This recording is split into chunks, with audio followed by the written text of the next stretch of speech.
Strive and Thrive is a collection of discussions featuring guests from various fields, focused on guiding entrepreneurs in creating businesses that excel in every aspect: people, planet, and profit. Throughout the series, you can join us, Ramesh and Mike, as we explore relevant topics with our guests which can help businesses thrive. Ramesh and I met while I was supporting a client transforming their business. And I needed finance director support and reached out to him and his team. Since then, we've become good friends who share a passion for business and entrepreneurship. If you like today's discussion, then you want to subscribe to our YouTube and Spotify channels.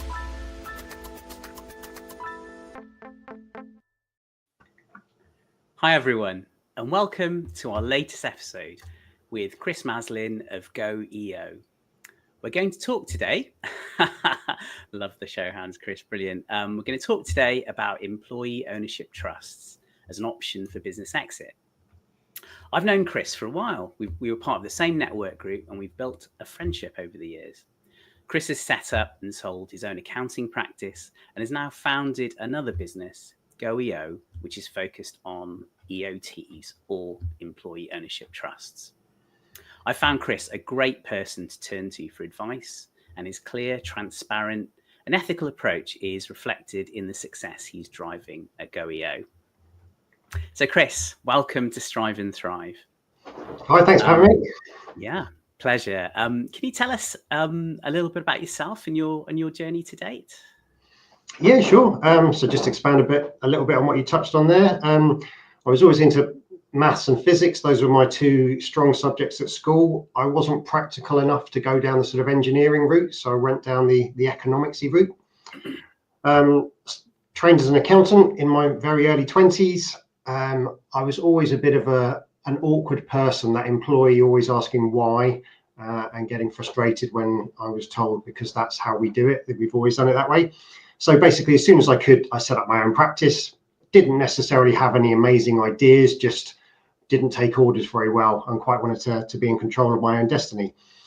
So after an extremely hard first year that I learned a huge amount and it was very humbling, it then blossomed. So over about 12 years, things grew steadily, bit by bit. And in 2021, I sold a controlling stake in that firm to an employee ownership trust. So that involved me taking a big step back from the business, empowering the senior team to really lead it going forwards. So I didn't step away completely. I still have some, 3-4 years on from that, I still have some ongoing responsibilities there, but they're greatly reduced. It's not, I'm not the full-time managing director there by any means. I'm more of a sort of occasional consultant, mentor. I've got a bit of wisdom because I've got a bit more experience than the senior team there, but they're the ones really running it. And since then, set up GoEO to help other businesses effectively do what I did with that transition 3 or 4 years ago. So I've got no complaints with the people that helped us do it, but it did just feel like there was a real opportunity for it to be streamlined and made a bit easier and more affordable to do. Really interesting. Before we move into EOTs with you, Chris, because I've got loads of questions to understand it better, is what made you make that decision to step away from your accountancy business and set it up as an EOT? I imagine it wasn't the fact that you love EOTs, it was probably what your position at the time, right? Correct. So I suppose the EOT was more the vehicle that seemed the most appropriate, rather than something that I'd fallen in love with and wanted to do that. So, one of the nice things was that the senior team there was super enthusiastic. They really wanted to take on more responsibility. The downside was that I'd lost the passion for it. So, I think it's a really dangerous situation when you've got the leader of the business who is less enthusiastic than the people beneath them.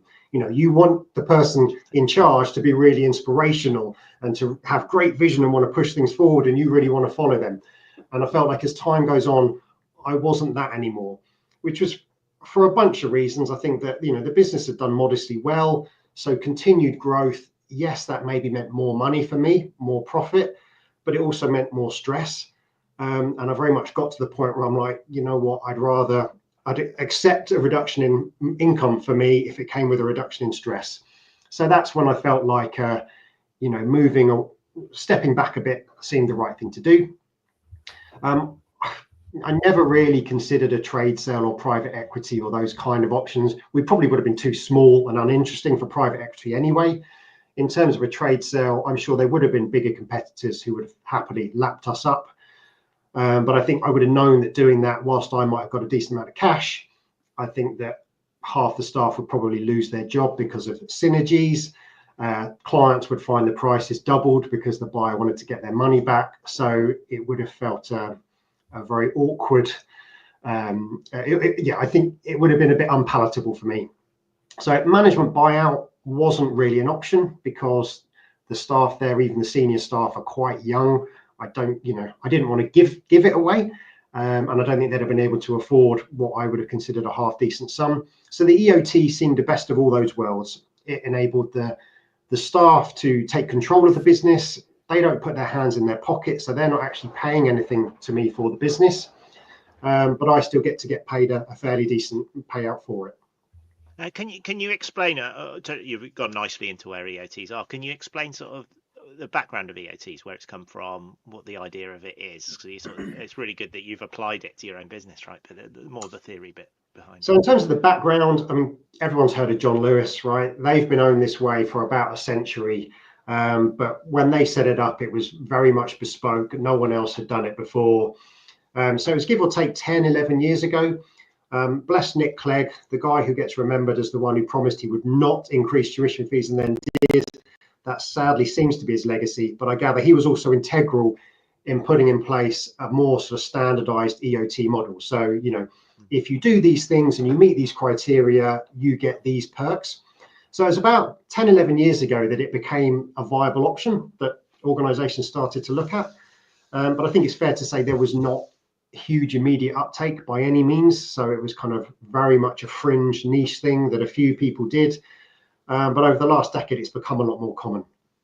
So in terms of the practicalities of how it works, so I alluded to the fact that none of the staff put money in. So you might be thinking, well, how on earth do I get paid? Well, I get paid out of the profits of the business. So legally what's happening, I'm selling my shares to this trust, a brand newly created trust. The trust has no money because it's literally just been set up, but the trust now owns the company. So the trust is entitled to receive the profits of the company. So typically you can often get an upfront payment if your company's been, frugal for a few years. You've got a bit of a war chest that's built up. So you've got a nice retained profit figure on your balance sheet. That's something that when you sell to the trust, it's inheriting that balance sheet as well. And it can immediately take some of that up to then use to pay you. And then equally, you'll typically be paid out over quite a few years from future profits of the business. So if there is one main downside to an EOT, the selling founder needs to understand they're going to be paid out almost certainly over a longer period than virtually any other sales mechanism. And there's also probably more risk that if something bad happens to the business, potentially 2, 3, 4 years post-sale, they may lose out financially. They won't get all of what they'd hoped to get. You touched on the advantages with your own business actually and giving it to the employees. Is that the biggest advantage of it? Are there other benefits of doing this approach over a sale or an equity sale? So I think the kind of softer benefits will be about retaining the legacy. So like I say, the brand has not been sucked into, absorbed into some much bigger corporate. It's not disappeared. Whilst there is no guarantee that all staff will keep their jobs forever, there can't really be in any business. I think the likelihood of them keeping their jobs for the foreseeable future is highest. In terms of more black and white benefits, the one that people jump on, but I think should not be a main motivator for doing it, the sale is completely capital gains tax free. So I paid no capital gains tax whatsoever on the proceeds from selling the business. There are a bunch of criteria to meet to ensure that happens, but assuming you meet those, no tax to pay. So for most people otherwise selling a small business, you typically be looking at 10% with business asset disposal relief. Some of you may be aware that's about to go up to 14% in a few weeks' time, and most likely 18% a bit after that. So as things stand, I think the EOT is going to continue to be tax-free for the foreseeable future. So as the base rate of capital gains tax goes up, that appeal is perhaps going to get more significant and make it more appealing over the next few years. And you mentioned earlier that it was niche and it's starting to grow. Why is it growing? What are the current reasons? Is it because of the tax opportunity, or is it because people are more understanding of the benefits of it now as they've seen good use cases? I think it's mainly about awareness. So my understanding, there's give or take 3,000 employee-owned companies in the UK now. So, that doesn't sound a big number when you consider I think the number of businesses in total is in the very low millions, but an awful lot of those will be one-person businesses. So to be employee-owned, stating the obvious, you have to have some employees. The minimum number of employees can be quite small. But yeah, there's about 3,000 of them. So I think it's a combination of awareness. Some of the big names that have done it in the last few years, Richer Sounds, that sell hi-fis and TVs, Go Ape, the sort of aerial assault course, Aardman Animation, the people behind Wallace and Gromit. So there's a few quite big names that have done it. And I think that helps people take comfort that it's not some convoluted, weird, aggressive tax avoidance scheme that they're going to get clobbered for. I think especially anything that includes the word trust, people get a bit nervous that it sounds a bit dodgy. Maybe we shouldn't do it. Interesting. Chris, I've learned a bit about EOTs from spending time with you, and I think it's a great idea. There's tremendous benefits, and there's a kind of social value aspect as well. But one of the things that I think is key, and again from having conversations with you, is that the scenario needs to be finely balanced so that it's a win-win genuinely for all parties. Can you take us through that a little bit? Yeah, of course. I suppose an obvious question is, well, how much are you selling your business for?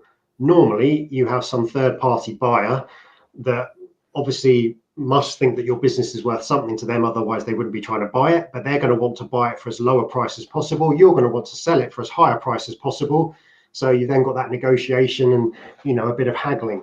So you don't really have that with employee ownership trusts. I've heard a few founders say that the only sort of thing that they were haggling with was their own conscience. So from a practical perspective, the maximum you can sell for is an independent valuation. But Romesh, I'm sure you've done a few of these in your time. There's a lot of subjectivity to valuations. So you could potentially get 10 different people to value your business and get 10 different figures of what it's worth. So an independent valuation, it doesn't give you the one correct answer, but at least it's someone professional who hopefully has a bit of experience that's saying, I'm happy enough that this is a reasonable figure for it. So that will form the upper limit of what you can sell for. And then it's really up to you, and to some small extent up to the staff. I'll perhaps go on a bit more about that later. But for you as founder, if you try and get the best possible deal for yourself, the real risk is that you might get the deal signed off, but if the staff start to feel like, there's really not a lot in it for us, we're going to have to slog our guts out for the next 10 years. Yes, we get a salary, but all of the profits are going to be going to the exiting founder. Do we love this business that much? Actually, there's a firm across the road that does broadly the same thing that's offered me $5,000 more a year. I'm just going to quit and go and take that job.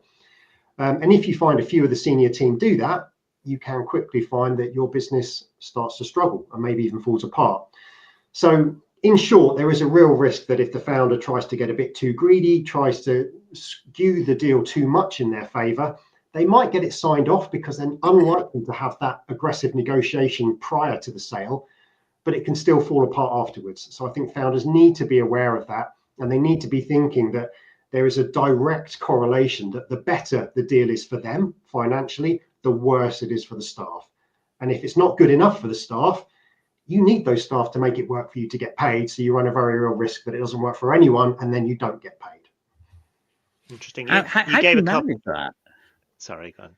Yes. Yeah. How do you manage that? That must be, you coming in and advising on that, Chris.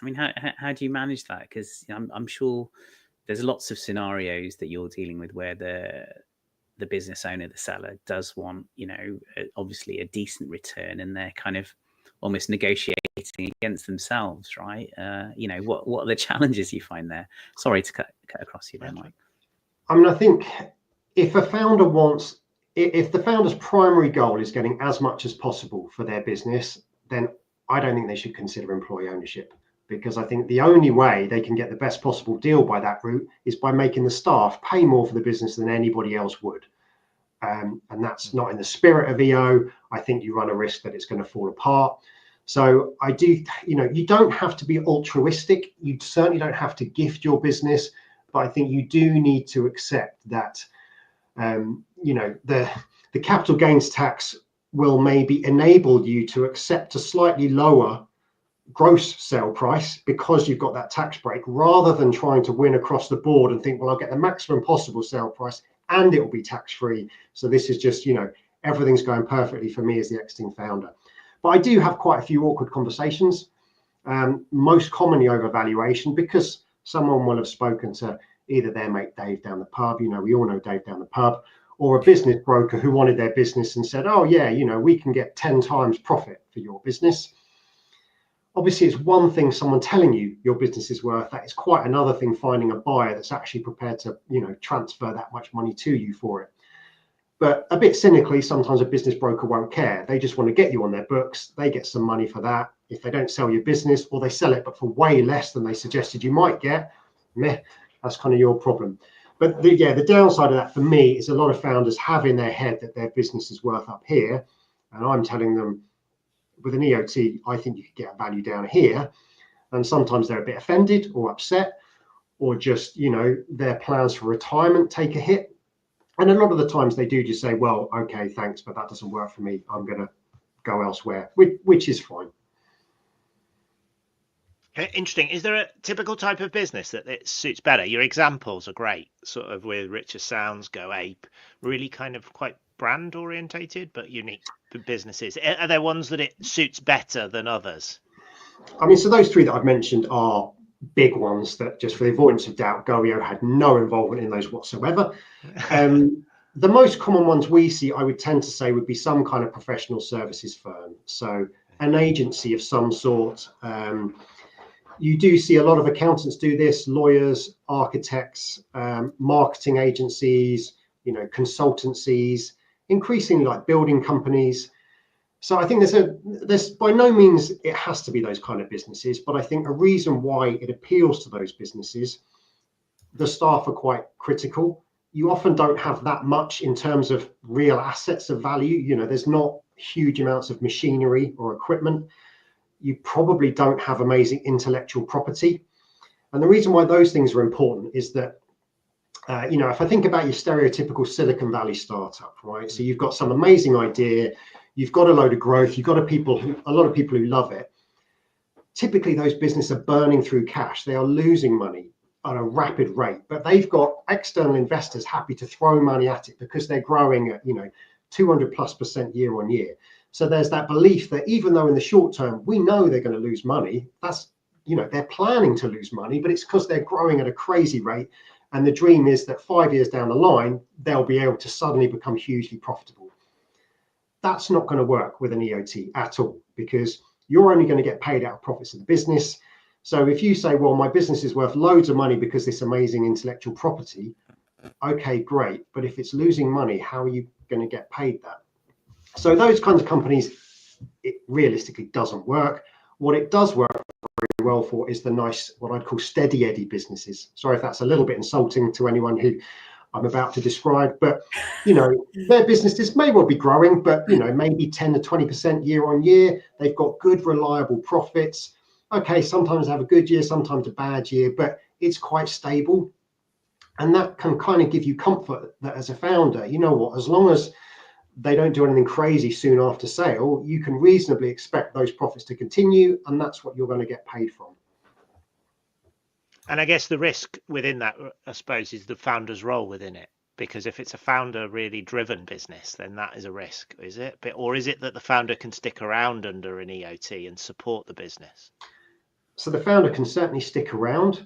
It's a very good point. And I suppose what I would say is that if you're currently, whoever's listening to this, leading a business and you know that you want to drive that business to grow over the next 5 years, you probably don't want to sell to an EOT now, unless you are sort of quasi-communist in your beliefs and you feel like, even though I still want to lead this business and I still really believe in it, I'm actually quite happy that I won't benefit from the growth of that business over the next 5 years. It's the key thing to bear in mind that you will be selling your shares.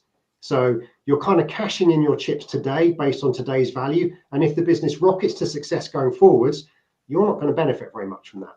So you need to be at peace with that, which is typically either because, either you're retiring or you've kind of had enough of it or you want to step away and you understand you're passing it on. Or like I say, maybe if you're just really of the view that I really want to drive this and I'm very happy with the fact that all the staff will do modestly well out of this and I actually won't do amazingly well out of continued growth. It won't particularly benefit me. Good. Brilliant. So Chris, can you give us a high level summary of when an EOT is a viable option for someone looking to exit a business, and what stage should they start to explore EOTs in more detail? So I think that the business needs to be stable. Your typical startup where it's crazy, good, bad, etc. Isn't super viable because you just run a real risk of it collapsing. You need it to be nice and stable. The founder needs to be at peace with the fact that it won't be their company anymore. So they can carry on working there. And whilst they don't always, normally the founder will stay around for at least a few years afterwards. And partly that's sort of selfishly motivated because they just want to make sure that the business doesn't fall off a cliff soon after sale. They want to help ensure that they do get paid. But yeah, they need to be at peace with the fact that it will no longer be their company. I think that's quite a big thing.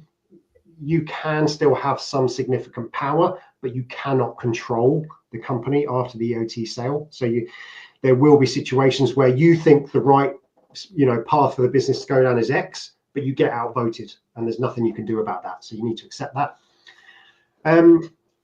What other criteria are there? Well, we tend to suggest the business probably needs at least 5 staff.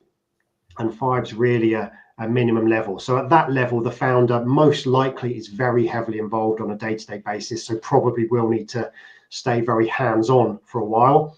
If the business is more like 20 plus staff, then maybe the founder's already taken a big step back. There's already a small group of directors running it largely. So yeah, I think a minimum of 5 staff. There's no upper limit. Obviously, Richard sounds massive, got no idea how many staff they've got, but I'm sure it's well into the hundreds, if not into the thousands.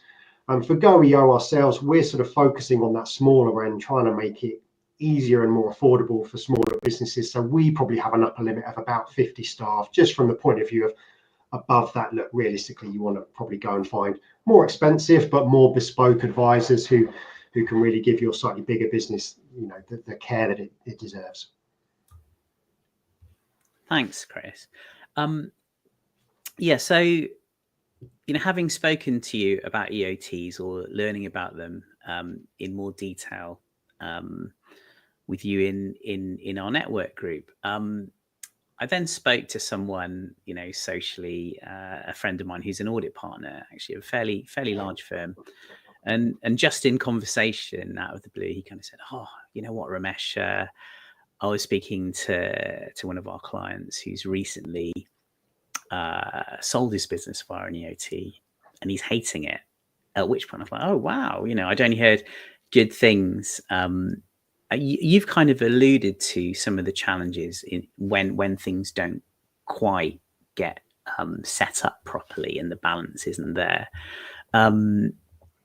This situation, I think the business owner who was selling just felt trapped in the business. They felt they were working really, really hard and there wasn't much upside.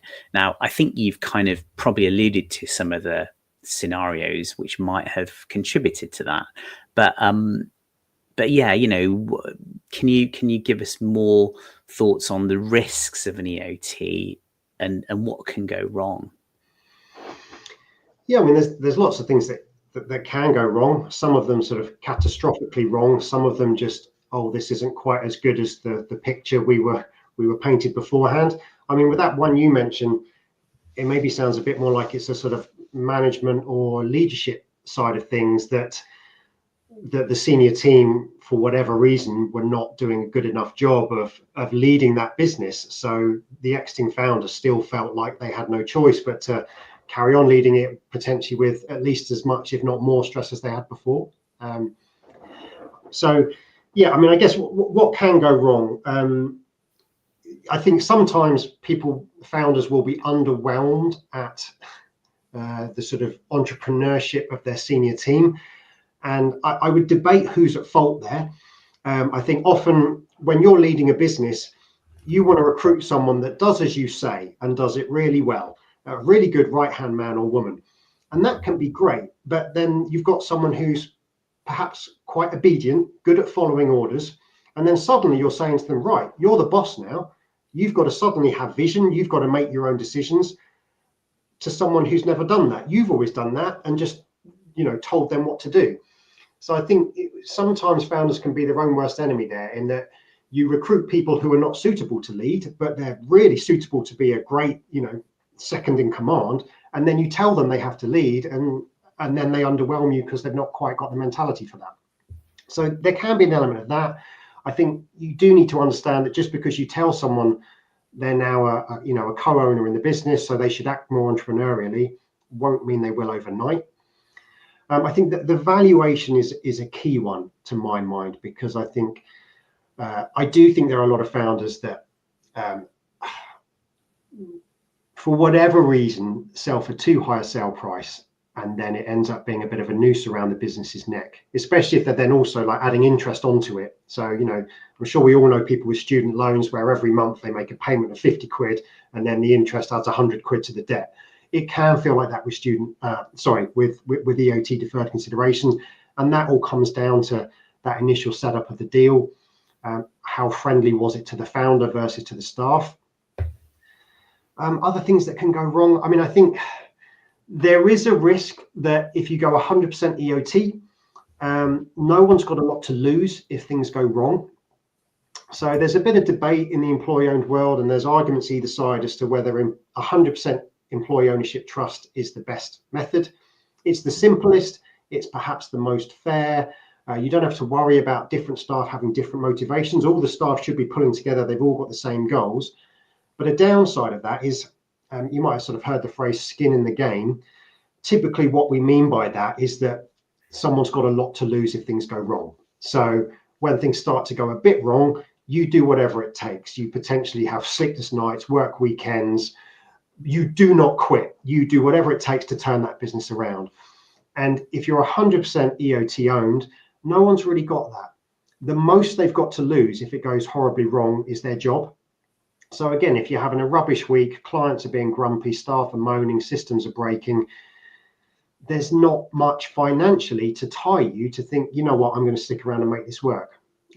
So, perhaps if you really love the business and you love the team around you, then you're going to go through that, you're going to fight through that anyway.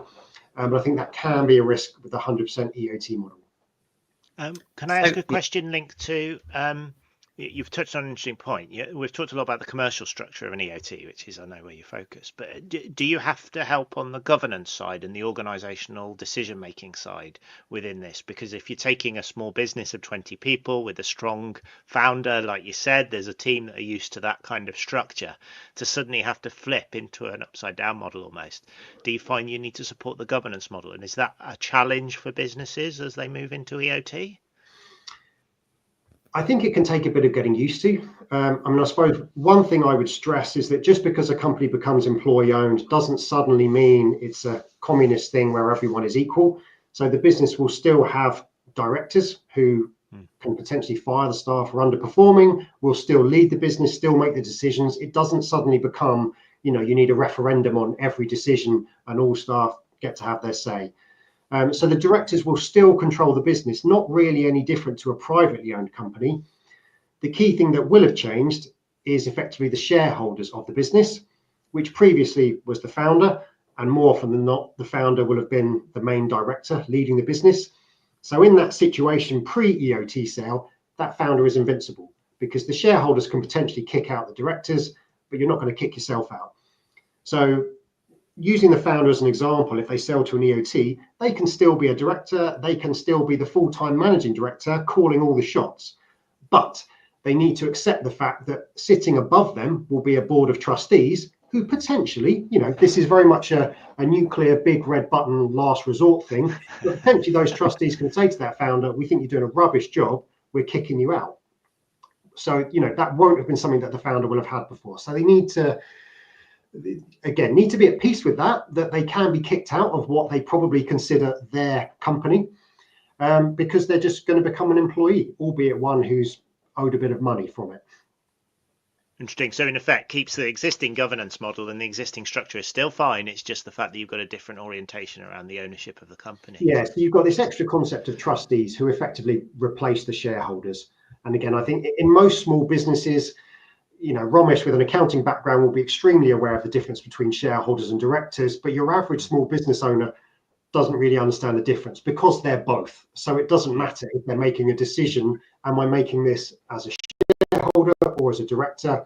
Equally, when they get a salary, that's not because they're a shareholder, that's because they're a director doing work. If they're getting dividends, that's not because they're a director, that's because they're a shareholder who owns the company. But to them, those things are all kind of often merged together.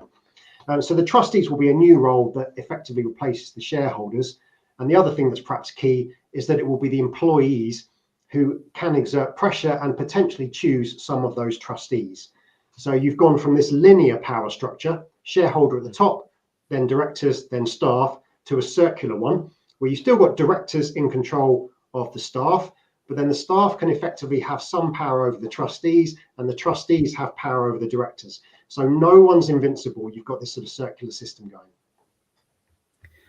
Chris, you talked about a 100% EOT scenario, which is the standard setup. Tell us some more about a more kind of nuanced, more sophisticated blend. How does that work? What do you typically see? And does it work? Is it better? Well, that final question depends who you ask. There's pros and cons. So 100% EOT owned is the simplest. It's quite straightforward. There's lots of things you can do if you want to complicate matters. I say obviously complicating matter isn't the choice. That's the byproduct of making something that makes sense. So sometimes a founder will only sell part of the business to an EOT. They do need to sell a controlling stake to get the tax perks. So they need to sell at least 51%. But you could potentially sell, let's say, 75% of the shares to the EOT, and you keep 25% in your own private ownership. So a reason why you might want to do that, if you do think that business is going to continue rocketing to success, 25% of that business you'll still own. So if 10 years down the line, when it's 10 times the size, it gets sold to an external third party, you'll still be able to cash in a bit on that personally. The other thing that you might quite often want to do, and it comes back to that skin in the game thing I talked about earlier, is try and find a mechanism for getting some shares into the hands of the most senior people there. So again, it's a double-edged sword for them, and anyone who started their own business will know what I mean by this. You've got a lot more to gain if the business does really well, if you own some shares in it. You're going to get all that upside of the increase in value, increase in dividends as profit goes up, etc., etc. But you also know that you've got something to lose because you had something of value, and if you walk away or it collapses, you lose that value. So this is where there'll be things like EMI share options, which again, some people on this call might be familiar with. So often these can sit quite nicely alongside an EOT. So typically what the founder might do, you sell, let's say 100% to the EOT. So in the very short term, the EOT owns 100%. You as founder have sold all of your shares. You get all the tax perks of that. Also, the company is now probably worth a bit less because perhaps it did have a big war chest of retained profits, but you've cleared that out as part of the sale. And then effectively the day after the EOT sale, you then issue some share options to some of the senior staff. So what that means in practice is that you say to those senior staff, we are giving you the right today, the legal right that's going to be set in stone, that in perhaps 5 years' time, you can buy this many shares for this price. And we agree that price today.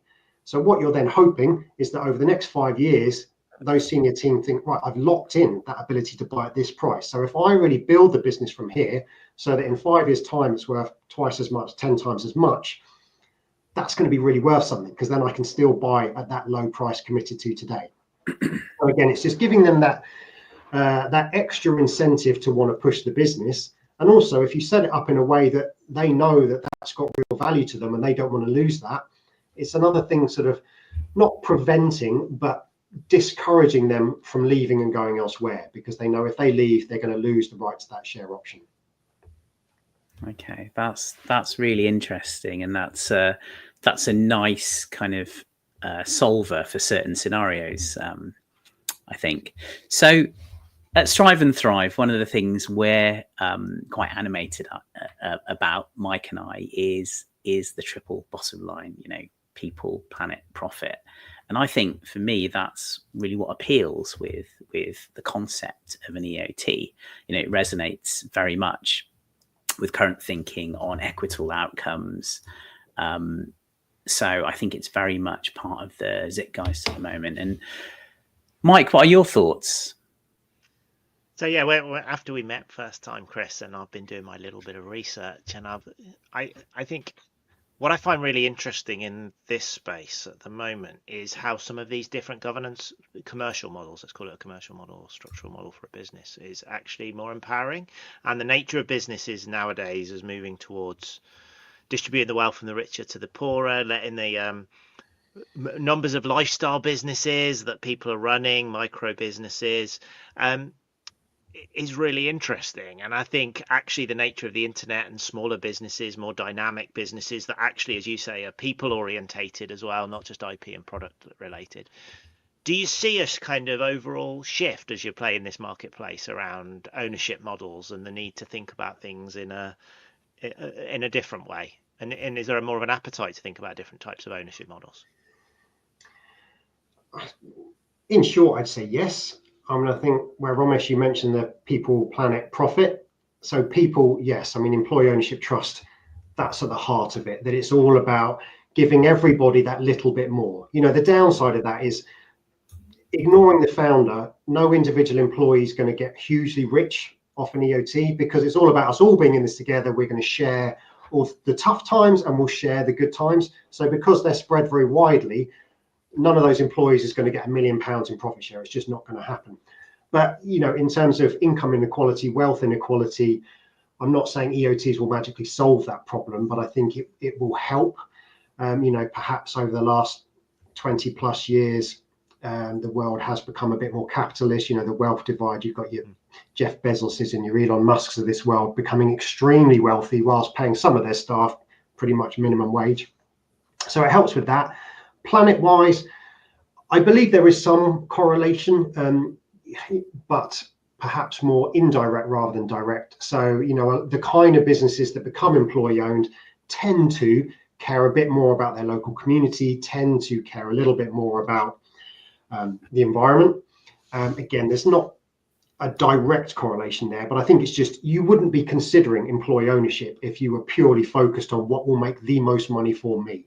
So again, it tends to, the kind of people that care about that also care about these other things.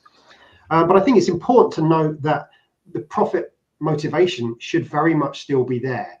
Employee-owned trust companies are not charities. They're not trying to be. They are profit-motivated businesses that want to make money. It's just about how those profits are spread when they are made. So I think that's important that people understand. Sorry, that was more Romesh's point than yours, Mike. No, it really builds on it, and I think, do you think that it is about enabling the people in their organizations and the sharing and the responsibilities of their organizations? And do you think it adds as a motivating factor for loyalty? Do these companies you work with see improved loyalty, improved contribution towards their businesses because they're feeling part of it?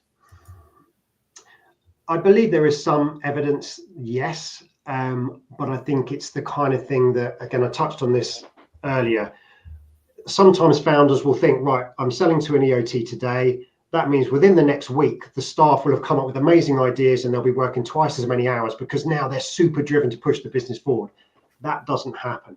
So I think, the changes will be very modest there and they will take time to come in. I think also, whilst the staff might be told what an EOT will mean, it will take them a while, before they get their first profit share payment. And it might take them a little while longer to start to think, oh, you know what?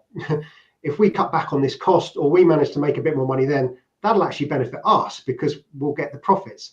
To any business owners, that's just totally obvious. But for your typical employee, they're all about, right, how do I make my salary as big as possible and how do I get more holiday?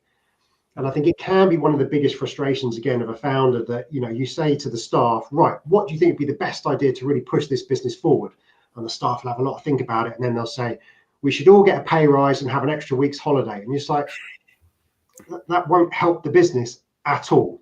So it takes a while for that mindset to change. But like I said, the Employee Ownership Association, which is sort of like a not-for-profit union type that governs this, they do a lot of research, and I think they do find statistical evidence that genuinely proves that productivity is higher in employee-owned companies than non-employee-owned companies. And I'm aware this is a UK initiative, and as you mentioned at the start of the call, but is it leading, and do other countries do different models that are comparable? What's your view on the kind of position of it in different countries, and does it work if you run a multinational company and things like that? I'll tell you what, I'll park that final question for a moment. But in terms of other countries, lots of countries will have some form of employee ownership there. I mean, the Americans have what's known as an ESOP, which is very different to the trust, because an ESOP is more like the UK has a share incentive plan. So generally speaking, what happens with that is all of the employees are given the choice, if they want to sacrifice a little bit of their pay every month to buy a teeny proportion of the company. So, it really is small increments. But the theory is that if you're there for 20 years, when you come to leave, you actually own some shares in your own name. You can then sell those and get a nice nest egg from it. So that's quite different to the EOT model, where, right at the beginning of the call, I made the point that the staff don't put any money in, which is great in a way, because they're not risking anything, not risking their own money. But they need to understand that it's the trust that will own the shares, not them individually. So critically, that means when they come to leave, they don't get to sell anything. They don't get to take anything with them. They've gone. They don't get any profit share anymore, but they're not selling anything. So a lot of countries do have employee ownership type models. I think Canada has fairly recently followed the UK's route with basically a carbon copy of the trust model. I think the UK is the first with the EOT, in its current form. But yeah, we're certainly 10 years ago was not the first time anyone in any country attempted employee ownership. And yeah, your follow-up question about multinationals. So again, I would stress my expertise is very much in the smaller businesses, unlikely to have companies in other countries. My understanding is that if hypothetically, you might have a development team in the Philippines or something like that, if they're employed by your company, then they will be entitled to a share of profits. But one of the tax perks, which I didn't cover earlier, but I'll mention now, for the employees, the first 3,600 per tax year worth of profit share they get is tax-free. So no income tax on that. They will, however, suffer national insurance. Don't ask me why, that's just the rules. But if hypothetically these employees are in, say, India or Germany or wherever it may be, the tax laws locally will be very different. So they probably won't get any kind of equivalent of that 3,600 tax-free, but they should still be entitled to a share of profits. It will just be their local tax rules that will be different. Interesting, really interesting. Thanks, Chris. So it's really struck me in this conversation how clearly you've explained. I mean, that last bit was a bit more nuanced, because we're talking about kind of international tax there, I guess. But ultimately, I think you're really good at explaining, at very accessible, basic level, what an EOT is. And we've talked about the key to setting up an EOT successfully is getting that fine balance right and navigating potential conflicts of interest. We also touched on the fact that you have to kind of manage that when you're discussing the setup with your clients. One thing that struck me, and you alluded to this, was that I think it's also explaining to employees what this really means for them and how quickly it takes for the penny to drop. Because as a finance director, I've been amazed at times how sometimes what's obvious to me in senior management as a real staff benefit doesn't get taken up, or there's just not very much enthusiasm for it. And there's definitely a correlation between lower enthusiasm and more complexity. So I imagine one of the challenges for you, and this is a very long-winded question, but I imagine one of the challenges for you, as well as managing those conflicts of interest, is also communications and making the concept accessible, because surely that's got to be key to making it work. Yeah, I agree wholeheartedly. One thing I would stress is that every human is very different. They think different ways. So it can be quite tricky to give one universal message to all the staff that, even if it's the best message delivered wonderfully, they all take in the same way. So I do think that how you broach the subject with the staff needs to be carefully considered. We've probably all known some employees who are super nervous. They're terrified of change, all this kind of stuff. You need to be a bit more gentle how you give them that message, because they might just hear, well, hold on, you're my boss. I like the fact that you're my boss. I like working for you. You're telling me you're selling the company. Oh my God, that means you're running off. Well, I have to quit now before before this becomes horrible. So I think you need to be a bit careful. I do think some founders will say, hey everyone, we're doing this amazing thing. We're selling the business to an employee ownership trust. You're all going to benefit from this. And then kind of walk off thinking the staff will all give them a big round of applause and a pat on the back. And the staff just start to panic because they've never heard of this. They don't know what it means. They've just heard that the business is being sold. So they'll be part of them thinking, well, that means I'm going to lose my job. So I think do approach it with caution. I think probably talk to the more senior team about it first, because if you get them on board, then the reality is getting the sort of more rank and file troops on board should be relatively straightforward, because there's a bunch of you that are happy with this. And also, to be blunt, the more rank and file staff tend to be less critical. If one or two of them say, no, I don't like this idea, and they leave, it's unlikely to collapse the business. Whereas if your right-hand man or woman does that, there's much more of a risk that it will.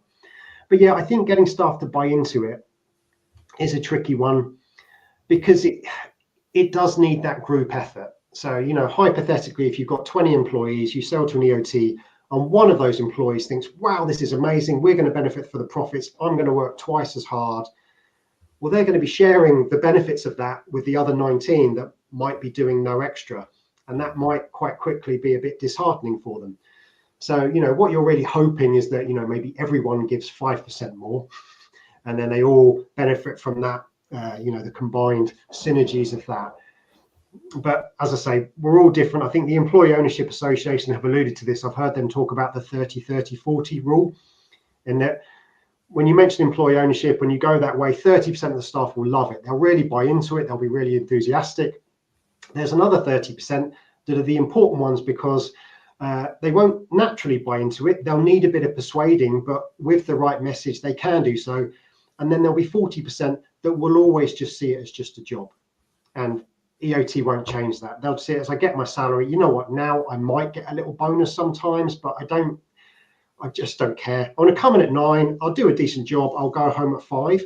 And there's no harm in companies having those kind of staff. You need those kind of staff. But I think you're setting yourself up for a failure if you're expecting every employee to suddenly change their mentality.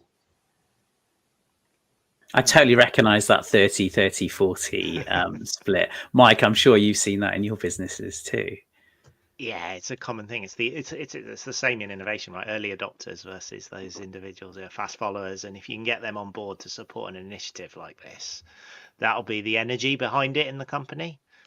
And I think that's definitely get a few cheerleaders on board, and then the rest are easy. Yeah, and especially those people who are influencers in the organization, and that influencers can be at any sort of level of seniority. If those influencers can start to be the kind of people they'd want to trust to sort of inform the benefit of the organization, you could see how the momentum could build quite quickly through this idea. Yeah, I mean, I've not heard that word being used about employees before, but I think it's very true. And they're the most important people from this perspective, because equally, if one of those really influential people decides it's a bad idea, all of a sudden 3/4 of your staff hate the idea, and you don't quite know why. It's just because one person's been spreading that message. It's interesting. So what's next for you then, Chris? What are you going to do with GoEO, and where are you going to take it? And is that a EOT, or are you going to do another EOT of GoEO? I had to ask that question. Well, so possibly. I mean, at the moment, GoEO is too small for that. So there's 3 people on the staff, including myself, and one of those has only joined in the last couple of months. So at the moment, I'm the founder. There's an inevitability that in a business that small, I'm doing a bit of everything. I work on a sort of subcontract basis with a solicitor because there are some, legal nuts and bolts that have to be done right. I don't have a background in the law, so I don't want to touch that bit. The 2 employees we've taken on, the first one was a marketing person, really just to try and help get that message out a bit more. The second one is an IT person, because where I'm seeing this go, well, virtually every business, IT is likely to be at the center of it, especially service-based businesses. Doesn't mean we're removing the human element, but it's about making things efficient. And very much where I'm focusing on that smaller end, those efficiencies and being able to systemize things are perhaps more important than at the bigger end, because things can be a bit less bespoke, a bit more systemized. So yeah, I've got a bunch of ideas there in terms of the website becoming much less of a brochure site, which is what it is at the moment, and more of an interactive thing where people can take little quizzes to see whether EOT is appropriate for them. They can get, an indicative valuation online without having to pay thousands of pounds to a professional. And potentially, if they do go ahead with the sale, you can kind of follow it, track, but you can see how far you've got, what we're waiting on at the moment, just all that kind of stuff. And then further down the line, we've already got a staff survey, which people can use completely for free, whether you're employee owned or not. So that's something we've currently got, and we'll be working on a few other tools which are just helping those businesses that have staff to get ideas from them. So a suggestion box type thing, where you've got things that do need to be voted on, some kind of voting tool. So a lot of things that in technical terms aren't going to be amazingly innovative, and there will be tools out there that do these things already, but just trying to pull together a bunch of these tools in a nice joined up way that your average smaller employee-owned business can use them affordably. I mean, at the moment, they're all free. We might be drifting towards a sort of freemium model further down the line, but we'll see. Moving into technology. Good. As everyone does at the moment. Really good. Absolutely. Chris, thank you so much. What a great discussion. I guess the takeaways from me from this talk are that, EOTs can really provide a fantastic win-win outcome for both an exiting owner and current employees. But the setup crucially has to be managed really, really carefully. And I think it's also, everyone's got to understand the pros and cons of the different options that we've talked about. So yeah, thanks again. Thanks very much for having me. Yeah, and Mike, what have you got from today's talk? It's really interesting. When I first met you, Chris, I was like, I'm curious about this idea. I kind of like it, and my business isn't right for it yet. But it's definitely in meeting you and in today's discussion, I can see a real benefit of this type of model in a kind of businesses that I work with and work in. And I think there's more companies that I know of who should seriously consider this. I understand a number of founders who are trying to sell, and actually maybe better thinking of this type of model because of the nature of their business and their personality. And I think that's the important point, right? Is where's the business, where's the team that you've got, and what's your intrinsic motivation as an individual? Spot on, those 3 things, yeah. Really good. Thanks very much for your time, Chris. Really great to speak to you. You're very welcome. Thank you. Great. So thank you everyone for listening. Again, big thank you to Chris. Strive and Thrive is a regular series of discussions, and we've got a great pipeline of interesting people to share their insights with you. The next session will be in 2 weeks' time on the 28th of March. And in fact, will be an interview with Mike himself on, on people and entrepreneurship. So that should be a good one. We're now on YouTube and have a podcast on Spotify. Please do look us up. Big thanks to Mike and the rest of the Strive and Thrive team as well. So see you all next time. Thanks, everybody. Cheers, Chris.